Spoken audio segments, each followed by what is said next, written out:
Hi all, welcome back to ARPC with another session of our Rapid Response Insta Live series, The Fire Right Now, where we at the Anti-Racist Research and Policy Center bring together scholars, organizers, and advocates to address critical issues in racial justice policy as they are happening right now.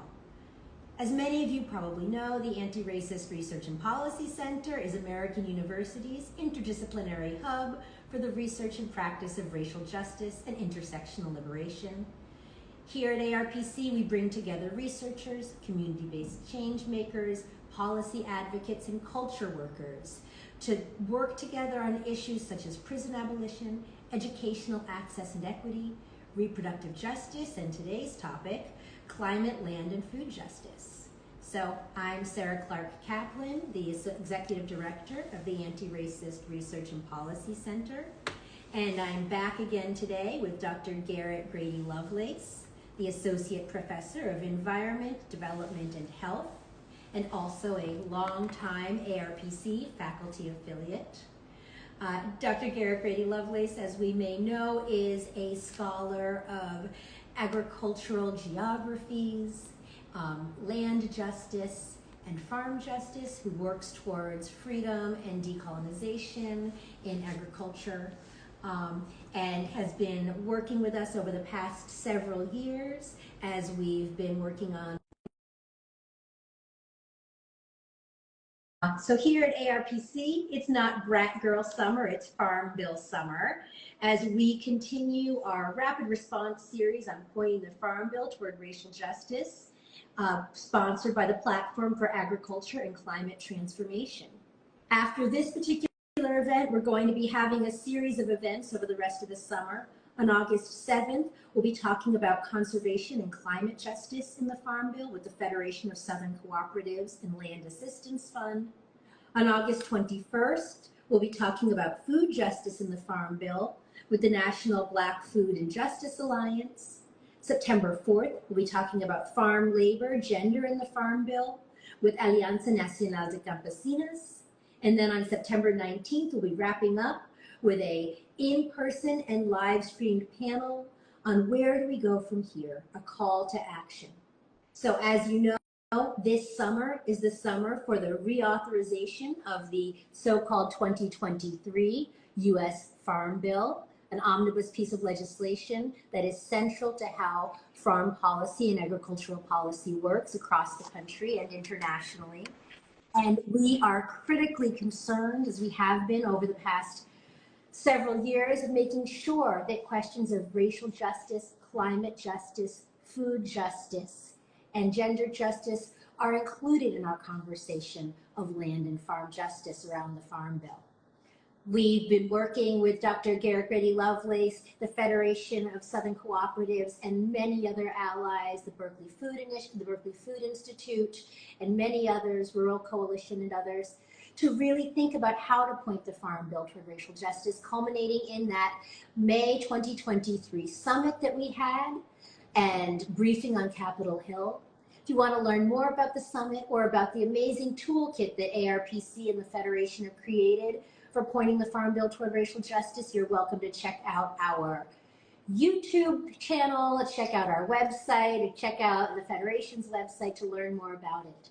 But today is our opportunity to really talk about what is happening with this Farm Bill reauthorization. We started the conversation with Dr. Garrett Graddy-Lovelace about a month ago, and we've come back together as promised to really delve into more of the questions about where racial justice is at risk in the current proposed Farm Bill legislation. Garrett, it's great to have you back with us. Thank you so much. Thank you so much, Sarah, and the whole Anti-Racist Policy Center team, Justine and Nalani. So glad to be here with you and to others watching. Well, let's get right into it, because last time we had so much to talk about, we barely could even get through half of what we wanted, which is why we're so excited to have you back. So when we first spoke, if you remember, we had just discovered that the discussion bill in the Conservative and Republican House of Representatives had made it out of Agricultural Committee out of the Agriculture Committee and was moving to the floor of the House for discussion. And meanwhile, the proposed bill coming out of the Senate was also in a very early, rough state. We were talking about, what seemed like a really fast-paced process toward reauthorization and what we needed to handle. But since then, it seems like things have really slowed down, and that we may not even be getting to a Farm Bill reauthorization before Congress goes out of session at the end of September, early October. So tell me, where are we? Where do we stand? And what happens if the Farm Bill doesn't get reauthorized by the end of the 118th Congress? It's such a good set of questions, Sarah. I say that nobody can predict any farm bill. They each have their own path. This one seems particularly dire. The good news is that the truly alarming House version that did make its way out of House Ag Committee is stalling on the full floor. So it hasn't even been brought up to the full House floor because of so much opposition. And so I want to begin and end our conversation today with encouraging everyone who's listening and all of your friends and colleagues and families to keep calling and pressuring. Current House version slashes food assistance. There are 41 million people in the US, many of whom work many jobs, caring for children, caring for elders, who depend upon these food stamps, which are now called the Supplemental Nutrition Assistance Program. And the House version will cut it $27 to $30 billion worth over the next decade, even as the cost of living is rising precipitously in rural and in urban areas. So, distraction at the end. A lot of the Farm Bill advocates are really saying we all eyes on the cuts and how this will undermine people who are fighting poverty, racism, classism, and hunger. So that seems to be good news that at least the opposition is so strong on that. However, the Senate version has a lot of troubling aspects, and now the Senate Republican version has been floated, which aligns way too closely with the very alarming House Republican version, which we can talk about more in depth. So there needs to be a lot of pressure. It looks like there could be right now, the momentum that we were just talking about last month does seem to have stalled. It would be kind of terrifying to think what a farm bill would look like, God forbid, Republicans took control of the various branches and houses and chambers of Congress. So it feels very urgent to get even a mediocre status quo version, the Senate Dem version, Stabenow's version, just because some of the basic guardrails on climate, environment, and anti-hunger efforts and basic protections against pesticide and toxicity would be safeguarded. But there's so much to discuss, Sarah.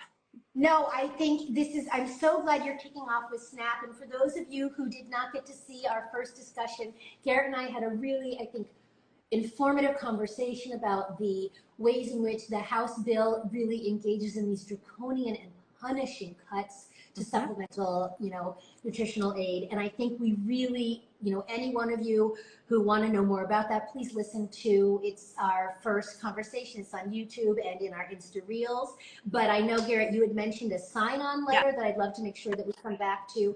But also, I know we had talked about, SNAP as being something to really talk about, but also pesticides. I know we had talked a little bit about LASSO last time, and then about sort of climate justice issues and the Inflation Reduction Act. So tell me, where are we on some of these? So just on the SNAP cuts, the Food Research and Action Center, FRAC, F-R-A-C is the acronym. They're a very old guard anti-hunger org, and they've mobilized a massive sign-on letter that I think is doing the work. I mean, the coalitions that are coming together around this, the environmentalists now know how important anti-hunger is, obviously all the labor coalitions and mobilizations.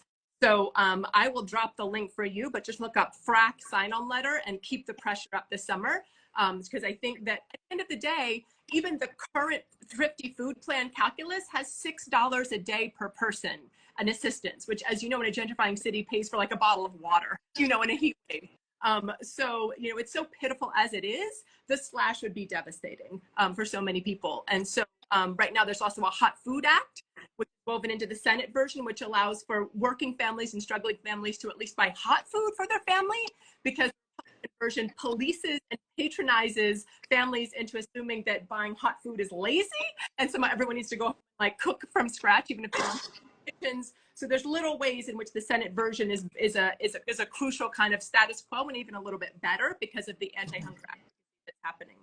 In terms of climate, that's another one that all eyes are on, making sure the Inflation Reduction Act's remaining $15 billion continue to focus on climate, ag, regenerative practices, and expanding that funding going to Black farmers who are the longtime leads on this regenerative work, Indigenous farmers, obviously the experts on agroecological farming, and other farmers of color, immigrant farmers, Latinx farmers. And so there's already been such great momentum, and the House version is trying to delete climate, the word climate, from this, a huge pot of money, and also move it toward what's called precision ag, which is a marketing term for very high-tech farms that have surveillance and drones and AI. And allegedly, it's a way to have more targeted pesticide application and less runoff.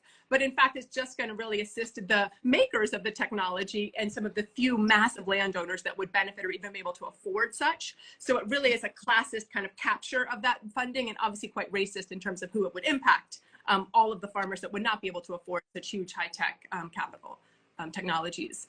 I mean, and that is such a great point, because I think when we look at something like that, it can often seem confusing for folks who are not as familiar with agricultural policy, and they think, oh, good, it's going to be more precise. And, you know, we always imagine that higher tech is better. But if there's anything that I've learned as somebody relatively new to the agricultural justice sphere, is that, you know, often what we learn more and more is that the kinds of expertise and technologies and knowledges of land stewardship and agricultural and farm stewardship that have been used by BIPOC farmers for generations are so crucial to actually affecting climate problems, affecting conservation, really protecting the land. And instead what we see here is clearly a program that's designed to support corporations, right? To support, you know, technological corporations, agricultural corporations across the board, and not the kinds of farmers that we know would be are actually the most affected by land pollution, water pollution. Exactly. So talk to me about LASSO and pesticides a little more. We're talking about pesticides. Let's talk more. Yeah. The pesticide one is also part of the corporate capture of this, of the Republican versions. It's as if some of my allies have said, as if the agribusiness suite actually just drafted their dream farm bill, and the House version just copied and pasted it in, the House and Senate Republican version. So one example of this is called pesticide regulation preemption. So currently, federal regulations on pesticide are notoriously weak. We all know this. So municipalities and states and counties have said, actually, we don't want that carcinogen in our water system. You know, we don't want that in our farm workers, you know, bodies. We don't want that in our school, in our playgrounds, in our schools, and have enacted very, you know, kind of important targeted regulations. The House and the Senate Republican version would criminalize local regulation of pesticides and tie up local counties and municipalities in very expensive lawsuits because they're trying to protect their people. So Pesticide Action Network and a whole host of organizations have really set the red flag that this would immediately delete hundreds of regulations around bodily health and around water health and regulations of pesticides. And so that's definitely one to keep an eye out for. And then the other one I want to throw out there is called the EATS Act, E-A-T-S. It's a terrible acronym, Ending Ag Trade Suppression Act. And what this would do is it would strip any local or state government of any ability to make any regulations about labor, environment, animal rights, pesticides, water protection, food safety. So it would preemptively delete the hundreds of existing regulations and then criminalize those municipalities for trying to enact other ones. And so it's really a corporate giveaway. Into the Chevron case in Supreme Court, where it's just kind of handing our bodies and our waterways over to kind of corporate entities that do not have our best interests at heart. Fortunately, the pushback against the EATS Act, and it's called defeateats.com, check it out, is so strong that even the House Republican version didn't include paste, they didn't cut and paste it. They kind of have pieces of it here and there. It's still very bad, but the mobilization was so strong to stop that. There's a whole animal rights mobilization trying to fight that as well, because it would be devastating for animal rights as well as farm worker rights as well. Yeah. So those are important to know. And then now LASSO.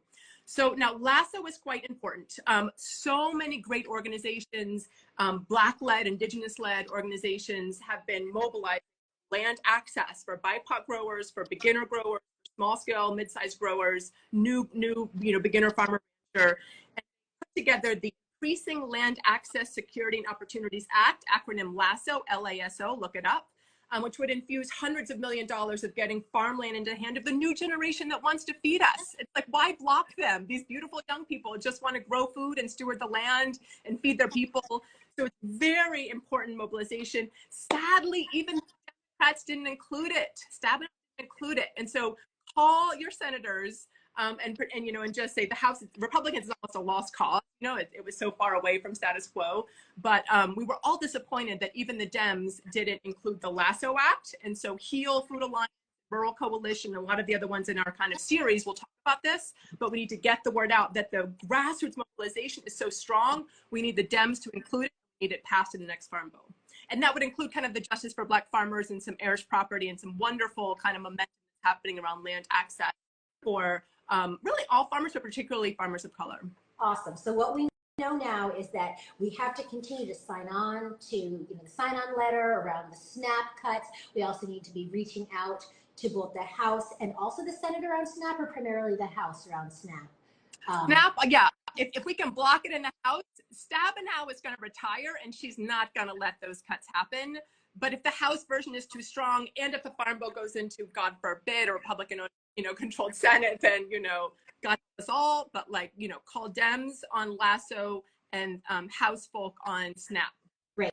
So we're going to call the House folk on SNAP, on the pesticides, and we're going to call the Senate to really push Stabenow to include Lasso. We're all going to really work to stop the EATS Act in all of its various forms, and we're going to try to keep pushing to make sure that that $15 billion for the Inflation Reduction Act for BIPOC and small farmer focused climate justice work, climate work stays there instead of moving into this precision agriculture area.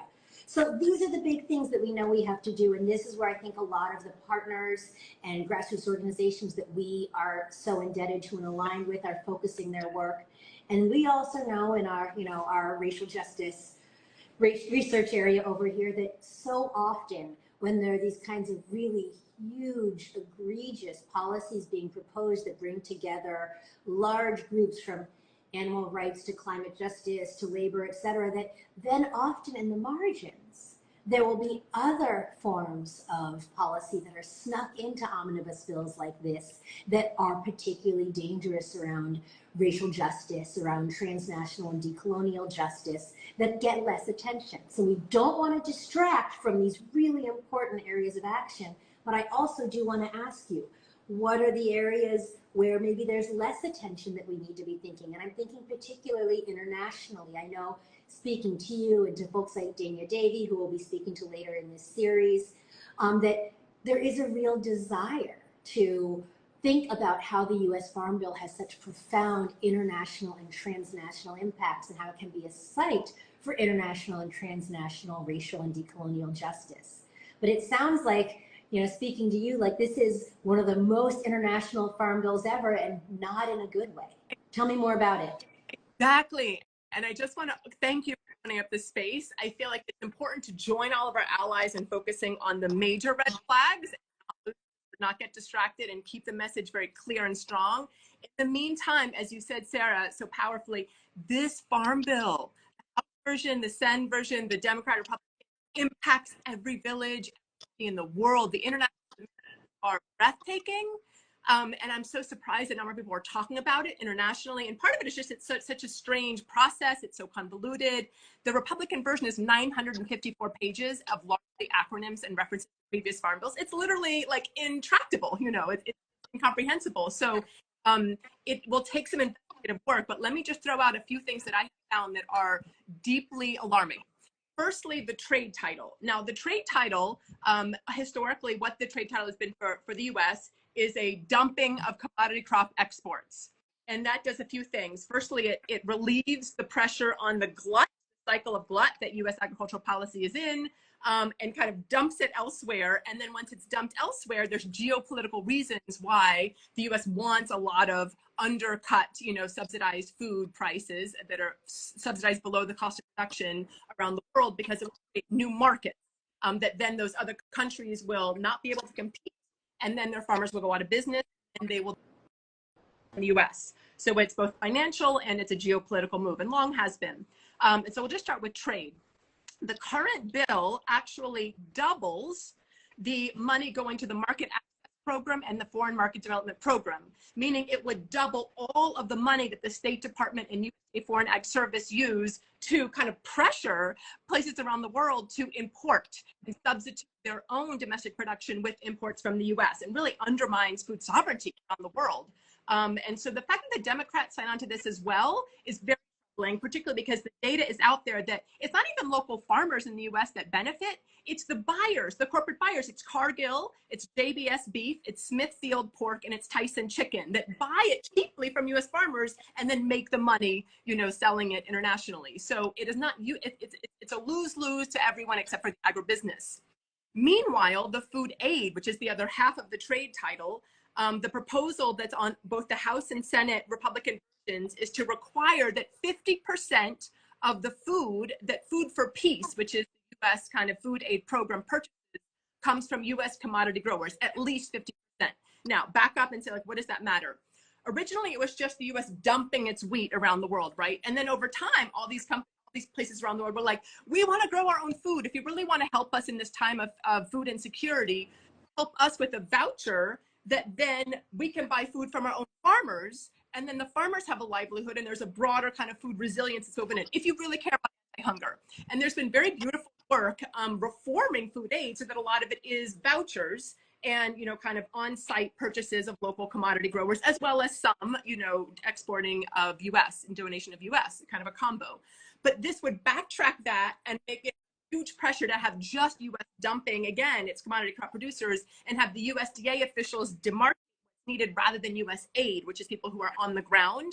And so it is, from an equity standpoint, really undermines food sovereignty and the gains toward that. But even on an level, all of the analysts have together to say that it would actually be so inefficient because you're kind of lugging these huge things across as opposed to just sending money for local people in time of famine, that it would reach 2.3 billion fewer hungry people a year, which is like really tragic from a food aid perspective. And so, you know, that's kind of the main kind of problems, is that, again, we're getting back to this very imperial version of food aid and even more imperial food trade dominance. But then even more subtly, on page 268 of 964 pages, the House version says, with regard to India, which has had many years of the farmers protesting to have a fair price for their goods, and tens of millions of farmers have gathered in Delhi and really fought for a minimum support price. And they actually won, you know, against Modi. Granted, Modi has now backtracked, but now the farmers are really showing a lot of pressure against the BJP. Really come to be like a political bloc that's saying we will not be kicked off our land. We want a fair price for our products, and really navigating that. The Farm Bill House version says that it will require the US to go to the WTO and file a complaint to end India MSP, which is amazing that the US would blatantly put that there. And frankly, it proves there's a kind of a, you know, a sense of, oh no, the US government is colluding with corporations to undermine sovereignty. Well, this proves it, you know, if this goes through. So that's quite troubling. I encourage everyone to look into that. I'll be writing on that for a piece for The Wire with my colleague Indra Shekhar Singh. And then on page 900, the Farm Bill House version says that the long existing US-Israel Binational Agricultural Research and Development Program, BARD for short, which has long been a funding where the US government, our taxpayer money, goes to Israeli and US collaborations for agrotechnologies development. Hundreds of millions of dollars have gone into this since the late 70s. It's been long critiqued to undermine Palestinian sovereignty of land. Very troubling because a lot of it actually goes to the West Bank, which is Palestinian territory, and universities in the West Bank, which are, you know, it's very troubling, very problematic. In this version, it actually expands the money going to the BARD program, not just to Israeli, you know, efforts and initiatives, but to any initiative under the Abraham Accords, which is all the countries that the US has strong-armed to normalize relations with Israel. So this is a way to undermine solidarity with Palestine at this moment that the current Israeli government is a globally recognized genocidal regime. So very insidious undermining of Palestinian solidarity tucked into page 900 of this draft. So I just feel like it's important for us to like really look closely at the ways at this Farm Bill is both very destructive domestically, but also internationally. I think this is so crucial. And I think, you know, it points to some things that we already know, like for folks I think who are, you know, maybe not experts in international policy, experts in international food and trade policy, or even experts in sort of like, racial justice studies, like this may seem like, well, I mean, is it really so bad? Like we buy, all this, the government buys all these extra, crops from farmers, these commodity crops, don't we have to do something with it? But I think, one of the things that really, just going back to the sort of trade end of this for a minute, we know this history, right? Like I've been teaching intra-ethnic studies for more years than I feel like admitting, but I will confess, almost 20. And whenever we try to teach about, immigration policy in the U.S., I say we can't start in the U.S. We can't start with talking about immigration in the southern border and draconian immigration policy in the southern border.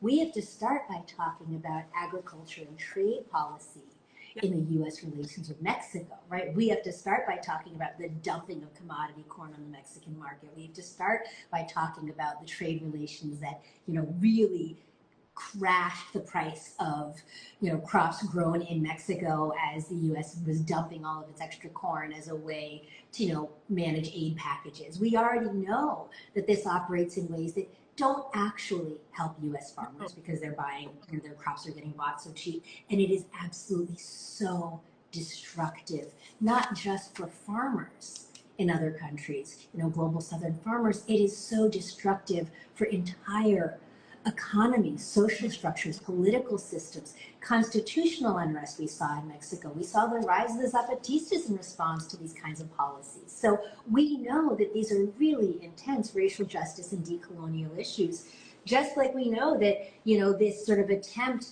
to make food aid something that is dependent on U.S. crop provision is a structure of dependency that leads to greater food insecurity globally, which means greater dependency on U.S. intervention into domestic, other countries' political structures, their access to social services, right? It leads to structural adjustment programs becoming conditions of aid for food insecure countries. So we know how this plays out in precisely the ways we're seeing with the minimum support price intervention, right? It's that U.S. agricultural policy is being used as a way to maintain repressive regimes abroad. We're seeing that, I think, specifically when you're talking about Israel, right? When we talk about agricultural aid to Israel, we know that this means supporting Israeli occupation of the territories, particularly the West Bank. We know that supporting Israeli agriculture and farming means literally supporting the bulldozing of olive tree groves and Palestinian farmland. This is not something that is an indirect connection. It's a deeply direct connection, just like we know that, the entire summer and fall and spring were spent asking what would it take to undermine Jordan and other places that have refused normalization with Israel. And they've said, well, we can use a stick, but what's the carrot? And I think what you're pointing to is that the binational agriculture aspect of this farm bill may very well be that carrot to isolate Palestine. Yes.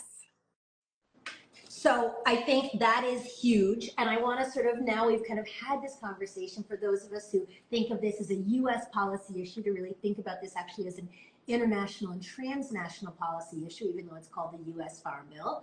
But I want to think about how maybe some of this foreign policy questions, these kinds of foreign policy issues, actually are also playing out in ways that affect BIPOC folk in the U.S. And I know you've talked to me a bit, and I think we talked a little bit last time about the agricultural foreign investment aspects of this U.S. Farm Bill, and how what seems like a no-brainer from both the left and the right, the reduction of foreign corporations being able to buy U.S. farmland, is actually a much trickier and more dangerous proposition for BIPOC farmers in the U.S. Tell us more about it.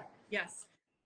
Thank you for all that. And even the way you phrased it, that the international, the domestic, the racial inequities are so intertwined in the way things get pitted against each other, get tucked into each other, and even the way they come to groups. So I'm loving that you're making these connections, because they need to be made more and investigated, kind of more dialogue, international dialogue about this. So on that note, in the late 70s, there was the Agricultural Foreign Investment Disclosure Act got going.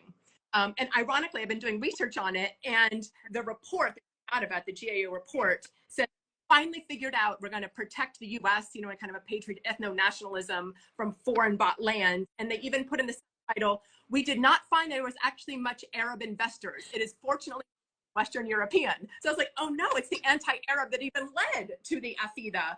But they were like, thankfully, it's just British and Canadians and, you know, white, you know, people who are buying up buying people land. So the racism of the foreigner as a discourse was there from the beginning. So we're just gonna, you know, kind of unpack it for what it's worth and kind of trace how whiteness and ethno-nationalism are woven into this in a way that the real danger is corporate control of land. So there is an extremely dangerous situation where you have corporate investors, corporations buying up farmland and the water rights, but the mineral rights to it, you know, the actual soil when you get into carbon credits, cap and trade schemes that are proliferating.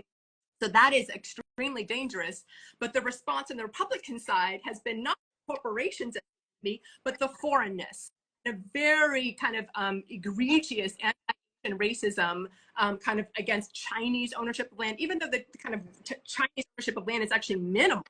But still the kind of the scapegoating, the racist scapegoating, the kind of flashpoint. So now you have across the U.S., dozens of states that have enacted this kind of ban on Chinese land ownership, ban on foreign land ownership with a focus on Chinese, very racist, very East Asian racism in particular. Florida is one of the worst, and there's been some class action lawsuits against them, alleged extreme discrimination. But they're still, you know, we're in the kind of inflamed, you know, racism and geopolitics of racism right now. So the current Farm Bill expands AFIDA to say that the USDA will have a chief of operations department, kind of sub-agency, which will interface with the FBI, Department of Justice, Department of Homeland Security, Department of Treasury, National Security Council, the CIA, and state and local law enforcement agencies on line efforts for foreign involvement in land, which could mean anyone who technically is maybe a U.S. citizen, but some parts of their family or their are not fully documented. So then they would be suspect as being not fully American or kind of alien, and all these kind of racist immigration language and discourse is being deployed by the USDA. And this is $10 million going into training county agents or racist to kind of be on the lookout malign efforts and foreign invaders into homeland. And so the racism of this at the federal level in the Farm Bill, this is our land, this land is our land, is the act coming out by Josh Hawley, notorious racist in Missouri,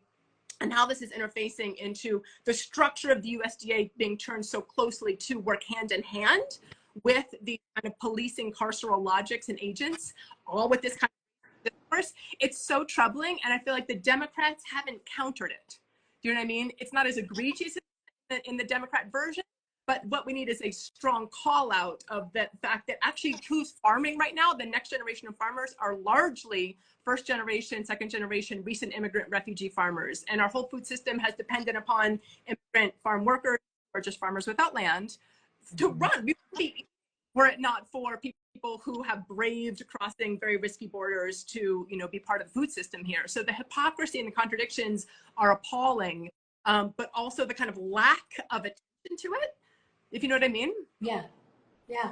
I mean, and this, I think what you're pointing to is something that, again, is like something we historically know, right? We absolutely know that, well, we all recognize that corporate ownership of farmland is highly problematic, is exactly what we should be fighting against, that we see throughout this House legislation, particularly in Republican legislation, that there is so much actual benefit being given to increase and enable corporate land ownership. But this focus on the foreign farmer, the foreign landowner, this goes back to, you know, the 19th century and the Chinese Exclusion Act and anxieties about Chinese landowners. It goes back to the seizure of land from Japanese farmers during, you know, during World War II and Japanese internment, and how this idea of foreign land ownership was used to reclaim land. You know, it's really integral to how we think about exactly the ways in which China right now is being constructed to, as, you know, if you actually have ever been a Chinese national, if you have people in your family who are Chinese nationals, that you're part of this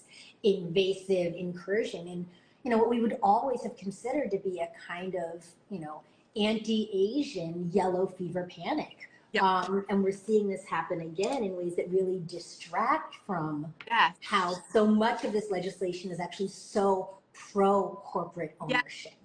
And I think, I moved here from California, and I think about how many small farms in California are owned by Pinoy Pinay and Latino farmers. And that is, something that the level of racial profiling that is enabled by turning this element of agricultural land management into a carceral system of surveillance and punishment and pursuit.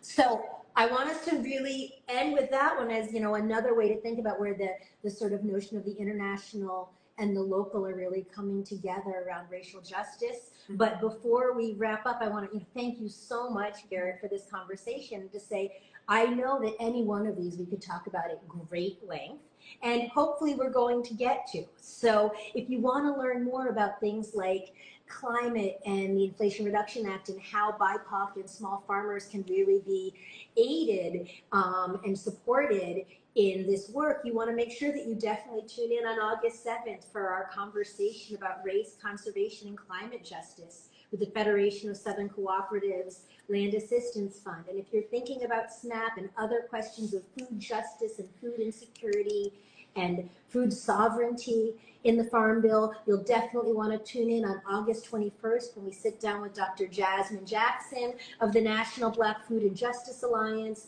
to talk about food justice in the Farm Bill. If you're thinking about things like how pesticide use, how sexualized labor and violation, how human trafficking and labor violations are so integral to thinking about the intersectional politics of the Farm Bill, you'll want to definitely tune in to listen to Millie Trevino Sauceda talk from the Alianza Nacional de Campesinos, talk about farm labor, gender in the Farm Bill on September 4th.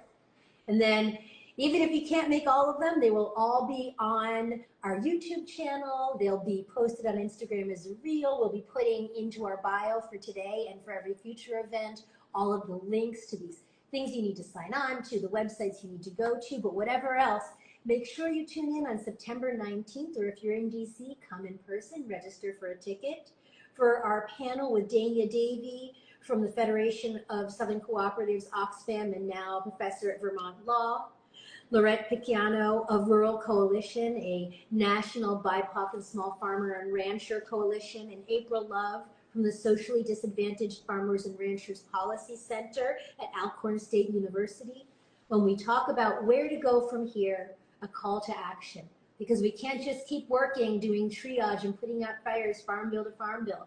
We are continuing to work with our incredible allies to build a racial justice, transnational justice movement that really recognizes, as we've been saying for the last several months, that farm justice equals food justice equals climate justice equals racial justice.